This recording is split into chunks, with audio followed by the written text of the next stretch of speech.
Israel ने Gaza से Lebanon की ओर घुमा दिया तोप का मुंह।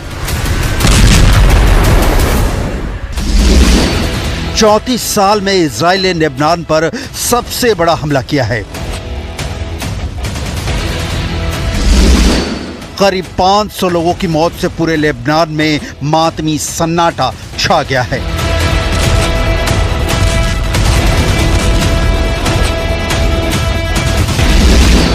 हिजबुल्लाह लड़ाकों के बीच मच गई है भगदड़। इजराइल का लेबनान के खिलाफ ऑल आउट युद्ध शुरू। इजराइल डिफेंस फोर्स ने लेबनान में जलजला पैदा कर दिया है। इजराइल डिफेंस फोर्स ने 1600 से ज्यादा हमले कर पूरे लेबनान को सिर्फ 24 घंटे में धुआं कर दिया है। एयर स्ट्राइक में 1200 से ज्यादा हिजबुल्लाह के ठिकाने तबाह किए जाने का दावा किया जा रहा है। 1990 के बाद लेबनान पर यह इजराइल का सबसे बड़ा हमला बताया जा रहा है। 34 साल बाद लेबनान पर तबाही की नई आफत टूट पड़ी है। हमले में करीब 500 लोगों के मारे जाने की आशंका है। करीब 2000 लोग घायल भी हुए हैं। I have a message for the people of Lebanon. Israel's war is not with you. It's with Hezbollah. For too long, Hezbollah has been using you as human shields. It placed rockets in your living rooms and missiles in your garage. Those rockets and missiles are aimed directly at our cities, directly at our citizens.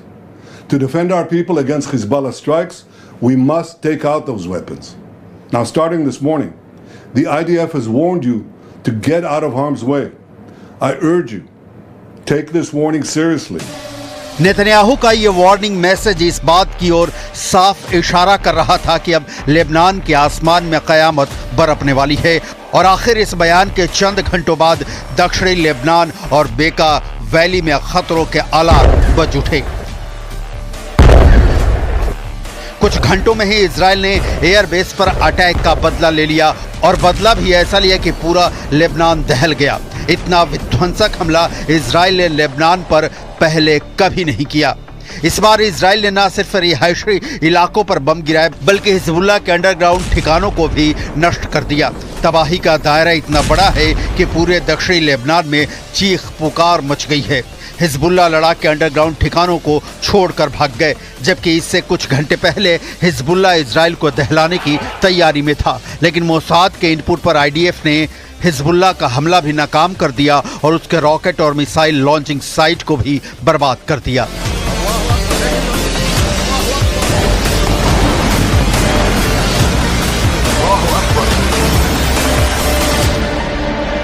Israel ने 23 सितंबर की सुबह Hezbollah के उन तमाम missile launch साइटों को नष्ट कर डाला जहां से वो हमले करने वाला था।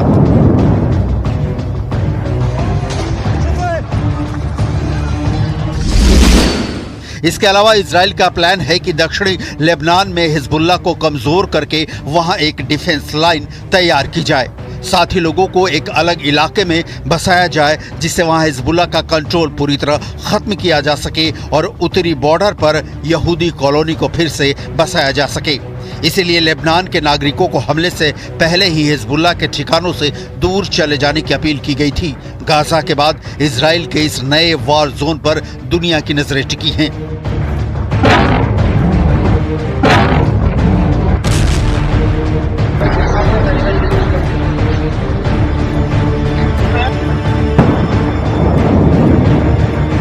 इससे पहले हिजबुल्लाह ने इजराइल पर ताबड़तोड़ हमले किए थे, जिससे इजरायली एयरबेस पर आग लग गई थी। अब इजराइल ने बदला ले लिया। अगर इजराइल हमले नहीं करता तो हिजबुल्लाह एक और बड़े हमले की तैयारी में था।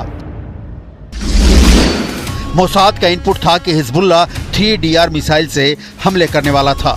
3DR मिसाइल की रेंज 200 किलोमीटर है और 300 किलो विस्फोटक ले जाकर हमला करने में सक्षम है। यानी 21-22 सितंबर की रात को हमले करने के बाद 23 सितंबर की सुबह भी हिजबुल्लाह इजराइल के रिहायशी इलाकों पर हमले करके तबाही मचा देता अगर वक्त पर इजराइल ने जवाबी कार्रवाई नहीं की होती।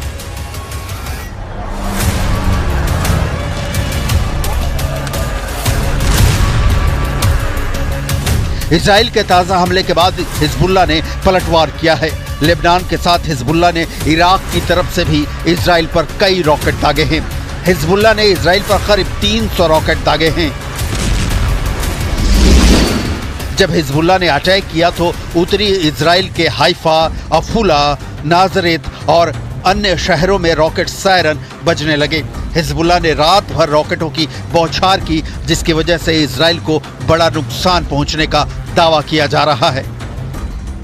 हिजबुल्लाह ने कहा कि उसने इजरायली सैन्य ठिकानों और एयरपोर्ट को निशाना बनाया है, जबकि इजराइल डिफेंस फोर्स का कहना है कि ज्यादातर रॉकेटों को एयर डिफेंस सिस्टम आयरन डोम ने नाकाम कर दिया है। लेकिन ये तो क्लियर दिख रहा है कि चाहे बेन्यामिन नेतन्याहू की फौज लेबनान की गली गली को बारूद से उड़ाने का प्लान लेकर हमले कर रही हो, हिजबुल्लाह भी रुकने वाला नहीं है। ईरान के top leader Ayatollah Ali Khamenei ने इजराइल पर निशाना साधा है। आयतुल्लाह अली खामनेई ने इजरायली हमलों को बेशर्मी बताया है। कहा कि इजराइल जवानों से नहीं बल्कि आम लोगों से लड़ रहा है। फिलिस्तीन में असली लड़ाकों को नुकसान पहुंचाने में इजराइल असमर्थ है, इसलिए वो छोटे बच्चों, अस्पताल के मरीजों और छोटे बच्चों से भरे स्कूलों पर अपना गुस्सा निकाल रहा है।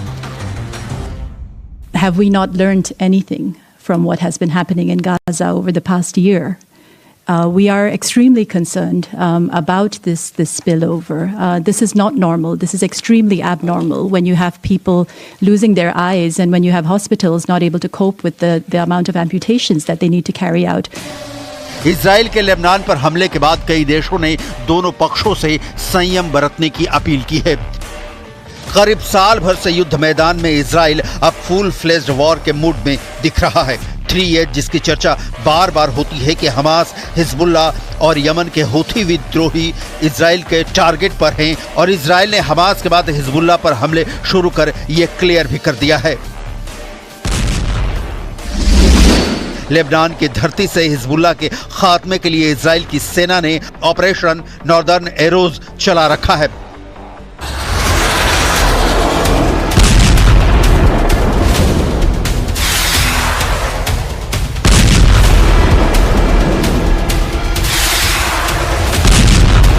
हिजबुल्लाह के ठिकानों पर हुई भयंकर बमबारी इसी ऑपरेशन का हिस्सा है। पहले पेजर ब्लास्ट, फिर वॉकी टॉकी से धमाके और अब डायरेक्ट अटैक। इतना बड़ा हमला था कि इजराइल के दुश्मनों को न भागने का मौका मिला न छिपने का।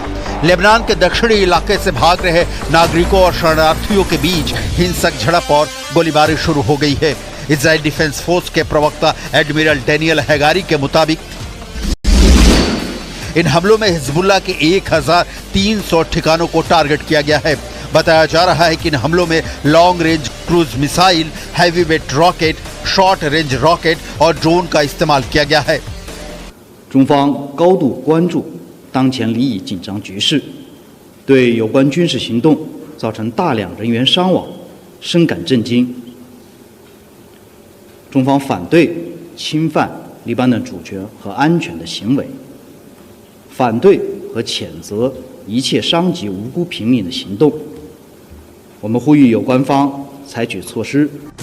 दावा किया जा रहा है कि इजराइल ने इन हमलों में हिजबुल्लाह के उन ठिकानों को तबाह कर दिया है जिन ठिकानों पर हिजबुल्लाह के लड़ाकों ने इजराइल पर हमले के लिए बड़े पैमाने पर हथियार और गोला बारूद छिपा रखे थे। बेका वैली और दक्षिणी लेबनान में हुआ ये हमला इतना बड़ा है कि मारे गए लोगों का ठीक अंदाजा लगाना भी मुश्किल है। हिजबुल्लाह के खिलाफ जारी ऑपरेशन नॉर्दर्न एरोज के बीच इजराइल में भी 30 सितंबर तक इमरजेंसी लगा दी गई है, क्योंकि हिजबुल्लाह के ठिकानों पर हुए ताबड़तोड़ हमलों के बाद से हिजबुल्लाह की तरफ से भी सैकड़ों रॉकेट दागे जा रहे हैं। इजराइल ने युद्ध का दूसरा मोर्चा खोल दिया है। 11 महीने से जारी गाजा संकट का हल अभी राह देख रहा है और अब हिजबुल्लाह के खिलाफ भी युद्ध, जिसके नतीजे का कयास पूरी दुनिया के वॉर एक्सपर्ट लगा रहे हैं कि जाने क्या होगा।